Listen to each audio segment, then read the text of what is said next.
Anisan'ny asan'ny filoham-pirenena tsy tanteraka hatreto ny fanendrena ireo masovo malagasy miasa ny amin'ny firenena namany Madagasikara. Raha ny filakevitry ny ministra Androany dia mbola tsy namoaka ny anaran'ireo izay ambasador malagasy hiasa ny ivelan'izay. Raha nantanina ny antony mbola mampikatso ny fanendrena masovo moa ny lehibe ny diplomasia malagasy dia toy izao ny fanazavana noetiny. Tsy hoe misy ny andrasana na misy ny andrasana fantatsika tsara fa ny fanendrena ambasador aloha dia fanazaiko reny foana hoe acte politique ilay izy filoham-pirenena no manendry kanefa na izany zany filoham-pirenena zany dia nandray fepetra na metraka an'ilay hoe fanarahana ny procédure diplomatique izany hoe mangataka ny agrément tsika aloha mangataka ny fankatoavan'ilay firenena tsika koa ka rehefa mankatoa ny firenena na dia ataontsika hoe par principe fotsiny araka fa mamalina zareo fa manaiky an'izay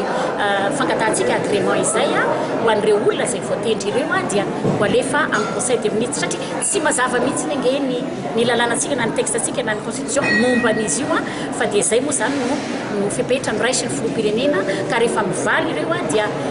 ho alefantsika ny fanendrena eo amin'ny conseil des ministres amin'izay fotoana izay fa efa misy zany ny fankatahana an'izay agrément izay amin'ny firenena vitsivitsy maromaro amin'izao fotoana izy.